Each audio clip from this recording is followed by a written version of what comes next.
Chers clients, bonjour. D'abord, félicitations avec l'achat de votre nouvelle classe B. Mon nom est Stéphane et aujourd'hui, on va vous présenter une vidéo qui traitera plusieurs aspects de votre nouvelle voiture pour que vous puissiez en profiter pleinement. Mais vous avez toujours bien sûr la possibilité de pouvoir consulter votre manuel d'utilisation ou de contacter votre concessionnaire. En tout cas, nous vous souhaitons un agréable visionnage. Pour démarrer cette vidéo, on va bien sûr parler de la clé, très important pour pouvoir ouvrir les portes, le coffre et la trappe à carburant. Mais cette clé comporte aussi un autre élément très spécifique qui s'appelle la fonction confort. Qu'est-ce que ceci va vous permettre? Simplement en ayant un appui prolongé sur ouverture des portes, vous allez pouvoir ouvrir les vitres. Un appui prolongé sur la fermeture de la télécommande, vous allez refermer toutes les vitres. Si vous avez bien sûr un toit ouvrant panoramique en option, ceci comportera la même fonction d'ouverture et de fermeture.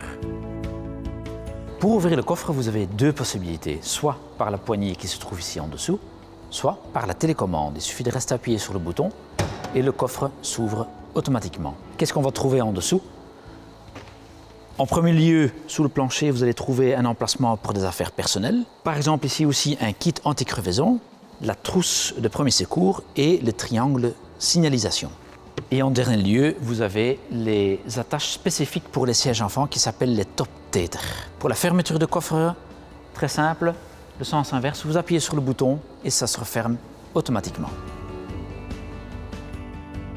Le coffre électrique de votre classe B possède une fonction de mémoire qui va être très pratique dans le cas de l'ouverture limitée, par exemple dans un parking souterrain.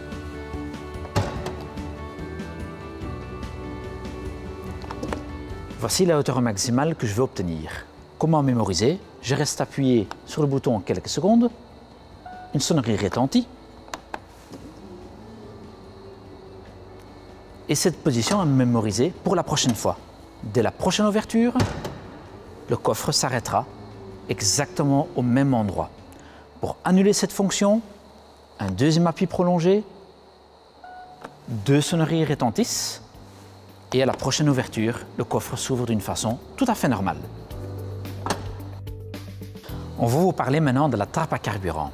Un appui et celle-ci s'ouvre. À l'intérieur, on trouve plusieurs éléments, dont le premier bien sûr le bouchon de remplissage pour soit le diesel ou l'essence, avec un emplacement prévu pour pouvoir le poser pendant la prise de carburant. Il suffit de le dévisser et de le poser comme ceci. À côté, vous trouverez un emplacement pour cette version-ci en essence vide. Les possesseurs de la version diesel trouveront un bouchon de remplissage pour le liquide AdBlue, uniquement pour la version diesel.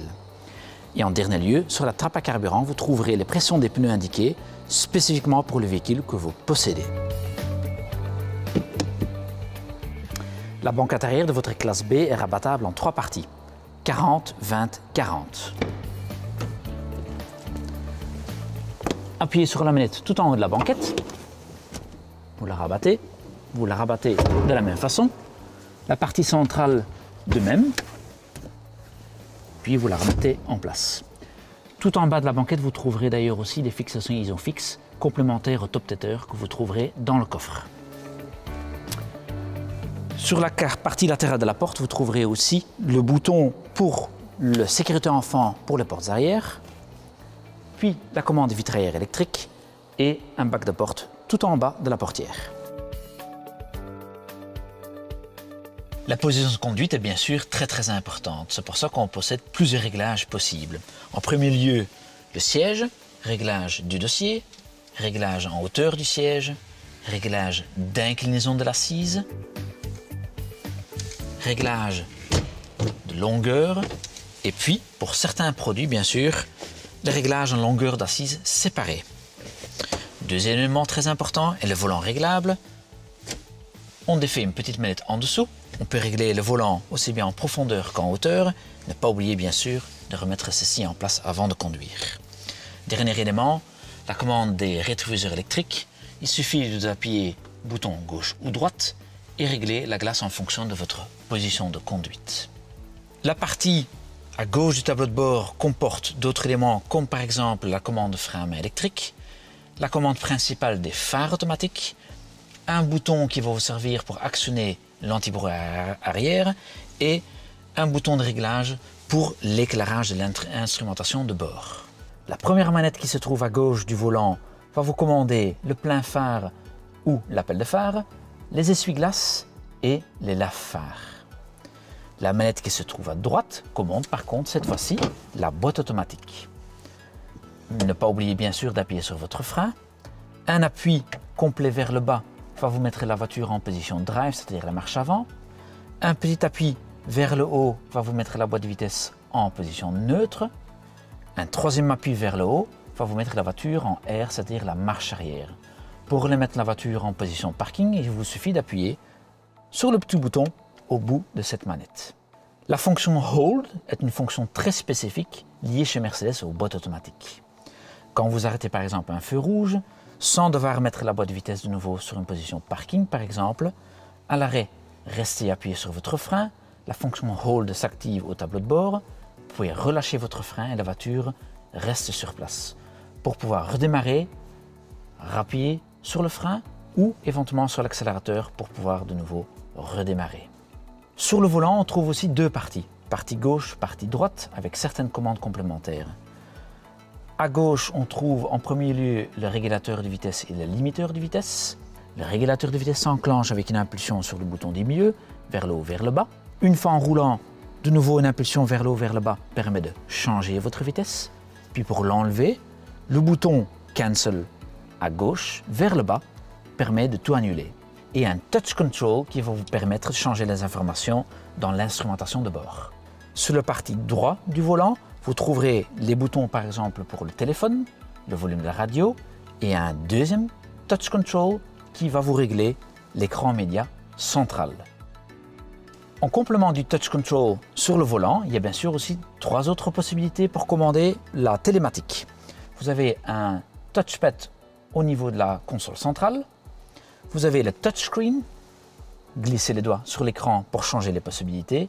Et en dernier lieu, mais pas des moindres, l'activation par la voix, typiquement pour Mercedes, qui s'active avec les mots magiques « Hey Mercedes ». Oui, s'il vous plaît. Sur la console centrale, vous trouverez le bouton Dynamic Select qui va vous permettre de régler différemment les réactions à l'accélérateur, la boîte de vitesse et le volant.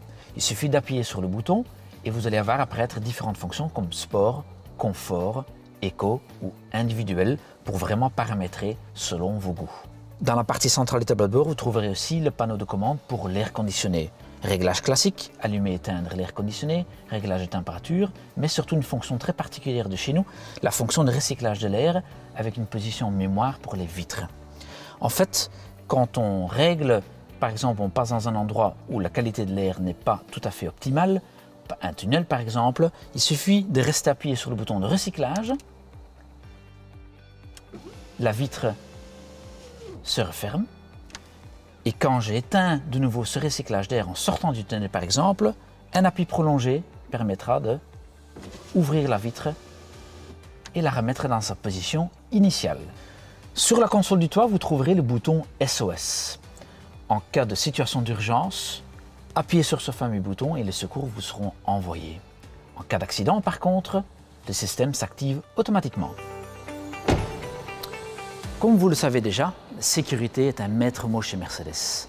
Votre classe B est équipée de plusieurs systèmes de sécurité, comme par exemple le Active Brake Assist qui vous évitera une collision de l'arrière avec la voiture qui vous précède, un Active Lane Assist qui vous permettra de rester dans votre voie et le Speed Limit Assist qui vous donnera des indications précises dans l'instrumentation de bord sur la vitesse légale autorisée. Il ne reste plus qu'à vous dire merci beaucoup pour avoir visionné cette vidéo et je vous souhaite un agréable plaisir de conduite avec votre nouvelle classe B.